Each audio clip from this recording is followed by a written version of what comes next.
Sejam bem-vindos ou bem-vindas à última aula teórica do curso de Body Piercer profissional grátis.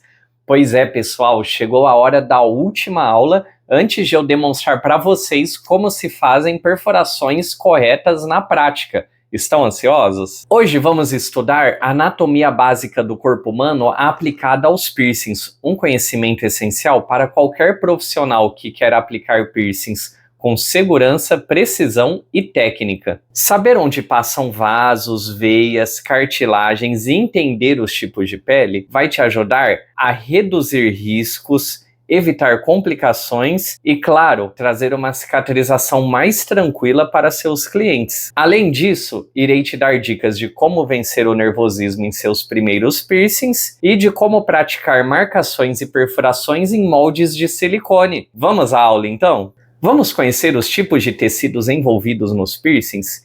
Em primeiro lugar, temos a pele. Todo piercing atravessa a pele, e a pele é formada principalmente da epiderme e da derme.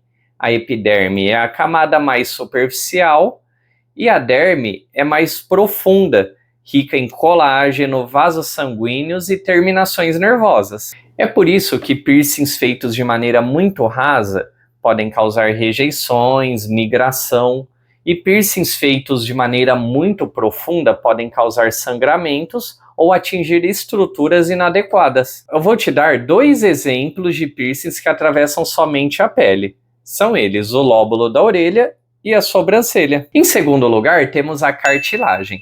A cartilagem é um tecido firme, pouco vascularizado. Isso significa que ela cicatriza mais devagar, qualquer trauma pode gerar uma inflamação mais prolongada, as infecções são mais perigosas e uma pressão inadequada pode causar deformidades. Como exemplos de piercing que atravessam a cartilagem, temos a hélix e o conche. Em terceiro lugar, temos a mucosa, que é o tecido interno úmido presente na boca, nariz e genitais. Por ser muito vascularizada, a mucosa cicatriza mais rápido, porém incha com mais facilidade e é mais sensível a infecções. E como exemplos de piercings que ficam na região da mucosa, temos o septo, o lábio e a língua. Vasos sanguíneos e nervos. O que vocês precisam saber? Cada região do corpo é composta por artérias, veias e nervos que nunca podem ser perfurados. Furar no ângulo errado pode causar hematomas, sangramento excessivo, dormência local e dano temporário ou permanente. Mas não se assuste, tá? Estamos estudando para fazer piercing de maneira correta. Se vocês seguirem tudo que eu falei, estudar o curso a fundo e replicar o que eu vou mostrar na prática, não há risco de perfurar nada disso. Vamos falar então do que nós devemos ficar atentos antes de perfurar cada determinada parte do corpo, começando pelo nariz. A narina possui uma rede vascular intensa, conhecida como plexo nasal. É por isso que algumas pessoas sangram mais ao perfurar, mas isso é perfeitamente normal. Não tem como a gente visualizar os vasinhos antes de perfurar. Por ser mais grosso, a lanterninha não consegue passar a luz para identificar esses vasos com mais facilidade, que nem eu demonstrei na cartilagem, que dá para a gente muito bem ver os vasos através de uma lanterna de LED. Então, no caso do nariz, o que a gente tem que fugir é de furar muito para a base do nariz, que é onde está a maioria dos vasos, tá? Tem que furar mais centralizado, acompanhando ali a curvatura do nariz, ou de acordo com o tamanho da argola de ringue a ser utilizada. Já a sobrancelha passa perto do nervo supraorbital.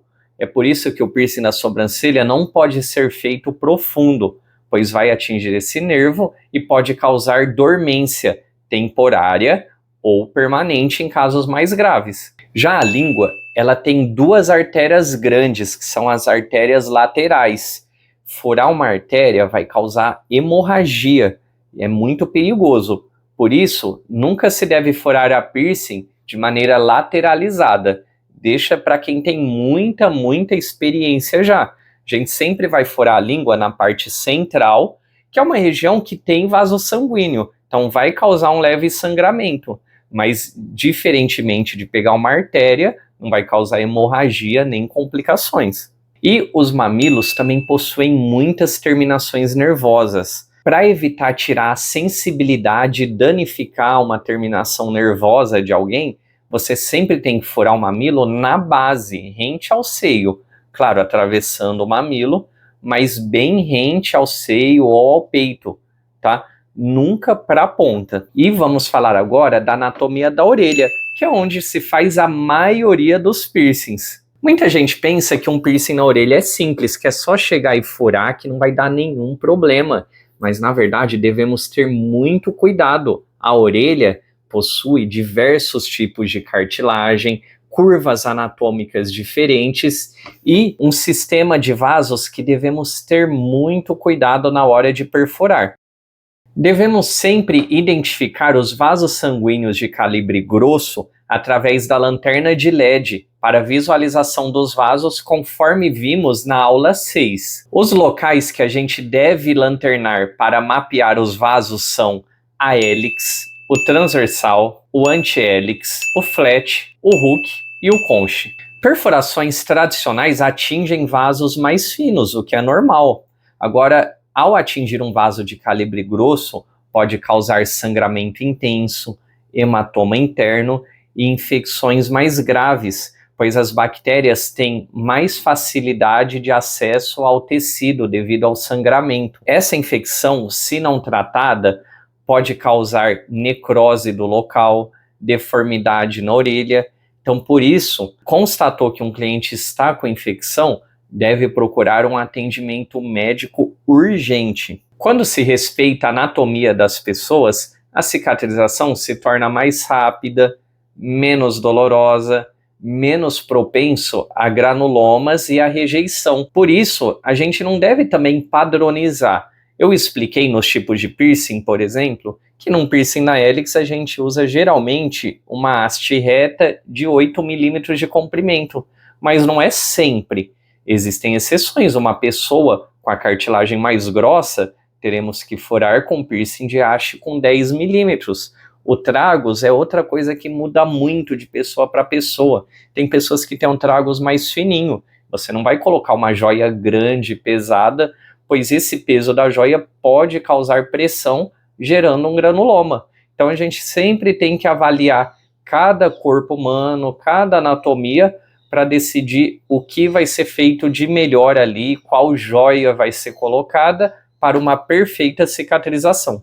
Vocês estão curtindo a aula? Então eu só peço para vocês me darem uma força de uma maneira muito simples. Basta curtir esse vídeo, comentar o que vocês têm achado da aula, se inscrever no meu canal, caso ainda não sejam inscritos, ou compartilhar esse vídeo também com outras pessoas.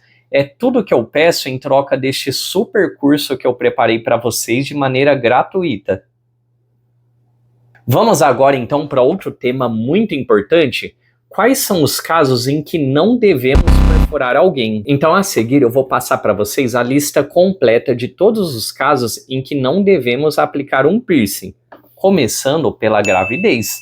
Nunca podemos aplicar um piercing em uma pessoa grávida. E os motivos são: risco maior de infecção, mudança hormonal afeta a cicatrização, o corpo está mais inchado, as alergias são mais comuns e, em gestantes, o sistema imunológico fica mais vulnerável. E, partindo desse pressuposto, também não podemos perfurar pessoas amamentando, pelo menos nos 6 primeiros meses iniciais.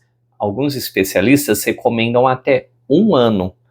Por quê? Pode haver um sangramento mais intenso, pode causar uma infecção que pode contaminar o leite e, consequentemente, contaminar o bebê. Por isso, após os primeiros 6 meses, só poderemos perfurar alguém amamentando ainda com a liberação do médico. Outro caso que não podemos perfurar é pessoas com tratamento para acne, como o remédio Roacutan, nem durante o tratamento, nem após os 6 meses que terminou o tratamento.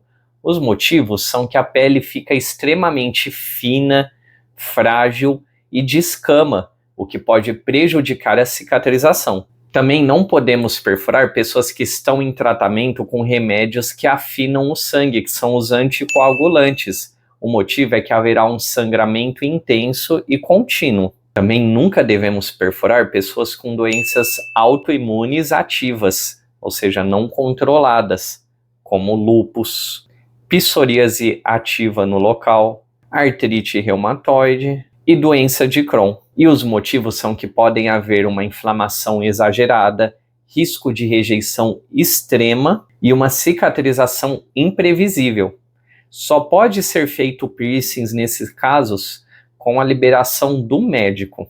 Também não se podem fazer piercings em pessoas com a diabetes descompensada, pois as feridas não cicatrizam. Além disso, não podemos fazer piercings em pessoas com anemia grave ou ferro muito baixo, pois também a cicatrização é muito mais lenta e há um risco maior de infecções. Nem pensar também em fazer piercings em pessoas passando por quimioterapia ou radioterapia, pois o sistema imunológico está extremamente baixo, tem um risco altíssimo de infecção e a cicatrização dessas pessoas é praticamente nula. Quando você estiver também com uma infecção ativa no corpo, como infecção de pele, amidalite, sinusite, infecção urinária, deve-se esperar sarar completamente para se perfurar. Também pessoas com hemofilia ou problemas de coagulação nunca se deve furar, pois nunca irá parar de sangrar o piercing, podendo trazer sérios riscos à saúde da pessoa. Se tiver doenças de pele no local do furo, como dermatite, psoríase, herpes, micose ou eczema, também não pode furar aquela região em específico. Se a pessoa tem histórico de queloide, evite furar em cartilagens, peito e barriga. Também não se pode furar piercings na língua em pessoas com a língua presa, que tem o freio mais avantajado, pois isso vai causar ainda mais dificuldade de fala. E, para terminar, casos que não se pode furar, pessoas que acabaram de fazer bronzeamento artificial, pois a pele está extremamente sensível. Esperar 48 horas para fazer um piercing, ok? Bom, pessoal, agora eu quero mostrar para vocês como treinar marcações e perfurações nos moldes de silicone. Acompanhe aí o vídeo que eu tenho gravado. Treinando com moldes de silicone. Eu vou deixar o site aí onde eu compro, mas ó, não comprem peças com pequenos defeitos não, que às vezes não vai dar para vocês treinarem, ó. Por exemplo, essa veio com o tragos judiado. Vocês vão pagar um pouquinho mais só, mas compra um molde de silicone sem defeitos, tá? Que daí dá para vocês treinarem todas as marcações. Vocês vão encontrar moldes também de umbigo, nariz, mas eu acho que o ideal para treinar mesmo é só o de orelha. Os outros, por exemplo, o de nariz, ele não tem uma cavidade tão profunda, não dá para você inserir a agulha lá na parte certa onde furaria a aba nasal. Né? O umbigo, ele é mais chatinho ali de treinar num molde. O ideal mesmo, eu investiria num molde de orelha. Dá para vocês treinar bastante marcações e bastante perfurações. Então coloquei um pouquinho de violeta genciana ali num tubinho para mostrar para vocês. Ó. Sempre faço a marcação com um palitinho. Vamos simular aí a marcação de um piercing australiano. O piercing australiano é igualzinho furar um piercing na hélix, tá? A diferença é que em vez de um, a gente vai furar 3. Então tem que ter muita precisão, porque eles têm que ser bem simétricos, a mesma medida entre eles. Eu costumo deixar 4,5 milímetros de distância entre cada um.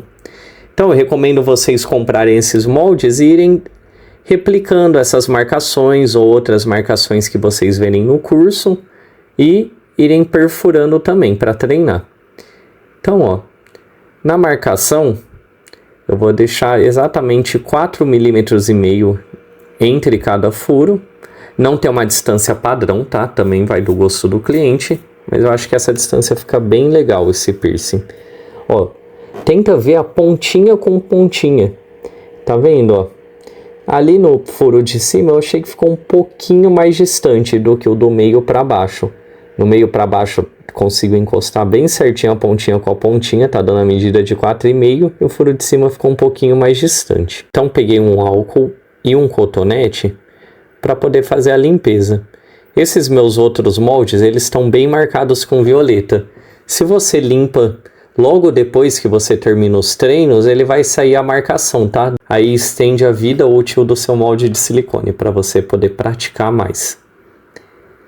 Então apaguei ali a de cima, estava um pouquinho mais distante. E agora eu vou fazer com exatamente 4,5 que eu tinha já deixado no paquímetro aberto. Agora eu consigo encostar uma marcação na outra bem certinha com a ponta do paquímetro. Vou dar uma reforçadinha aí na marcação.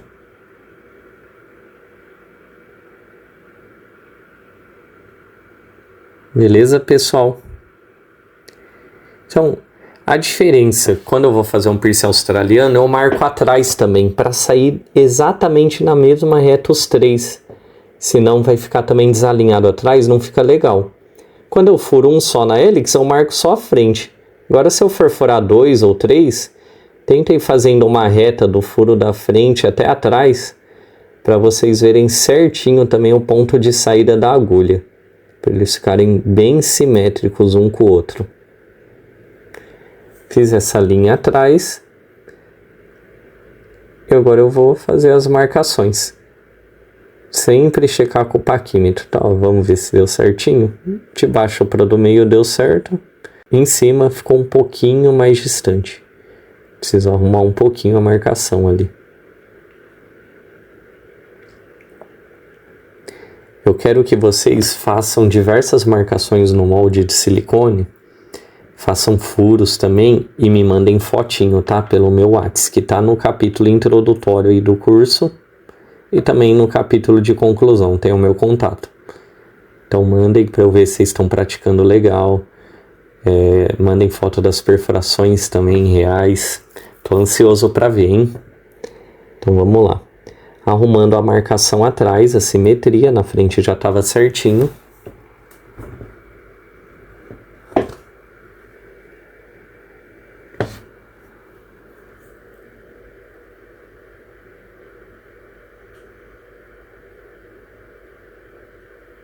Agora eu vou tirar a medida de novo para ver se está batendo um com o outro. Beleza.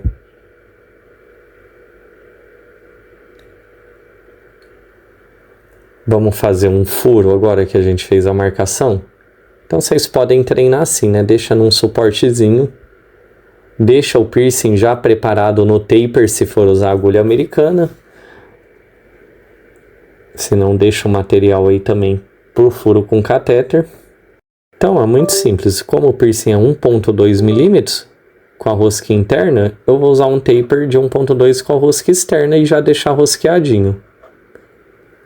A agulha, ó, veja se minha mão tá bem reta para perfurar. Cuidado sempre para você não se furar.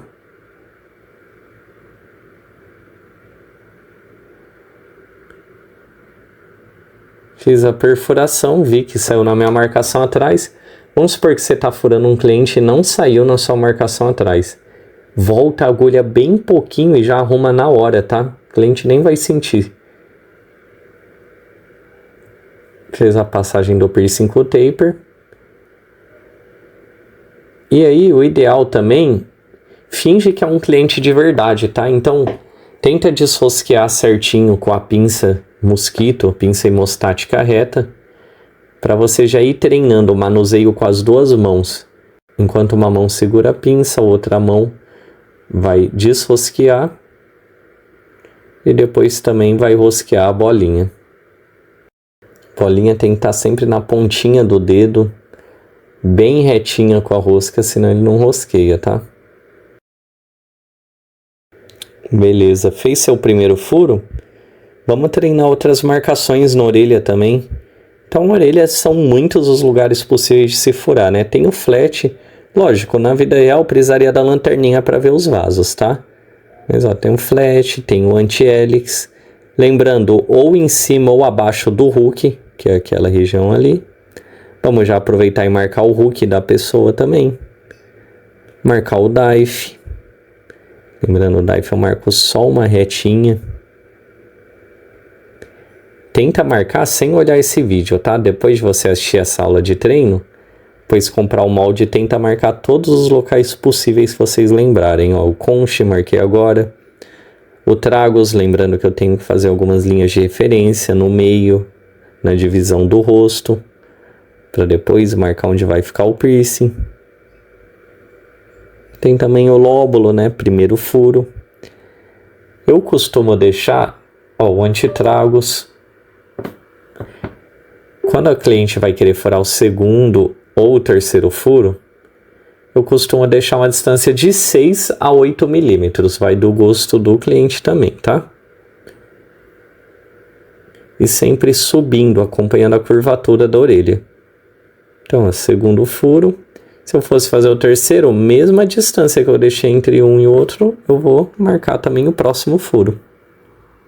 Então, é só fazer uma linha de referência para vocês verem, ó, sempre acompanhando a curvatura da orelha, até chegar no lóbulo.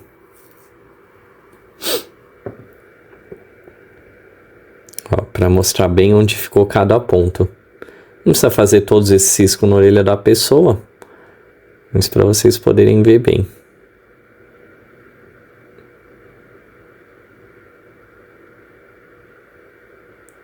Outro que vocês podem marcar, que faltou aqui, é o transversal. Então, marco onde vai entrar com a agulha e marco o ângulo que vai sair a agulha. Terminou de treinar no molde, lembra sempre de já passar um álcool 70, ó, que vai sair tudo para você poder praticar mais vezes. Então, vou deixar o site aí onde eu compro meus moldes de silicone, beleza? E, para finalizar a parte teórica do nosso curso de Body Piercer, vamos aprender dicas valiosas de como vencer o nervosismo nas primeiras perfurações. O nervosismo, principalmente no início, é normal. Todo piercer passa por isso. Nos primeiros atendimentos, é normal sentir mão suando, o coração acelerado, medo de decepcionar o cliente, medo de errar, e uma sensação de falta de controle. Isso não significa que você não é bom. Isso significa que você se importa em fazer o trabalho de maneira bem feita. E o objetivo dessa aula é transformar o medo em confiança técnica e emocional. Vamos entender a causa do nervosismo e da tremedeira? Ele vem de 3 fatores principais. Falta de experiência prática. Quanto menos perfurações a gente fez, mais o cérebro fica em estado de alerta. Excesso de responsabilidade, pois nós estamos mexendo diretamente com o corpo de alguém. E o medo do julgamento. E se eu errar? E se sangrar muito? E se o cliente achar que eu não sei o que eu estou fazendo? E o segredo para vencer o nervosismo é: treine primeiro o processo mental, não a agulha. Um piercing iniciante não precisa aprender apenas técnica.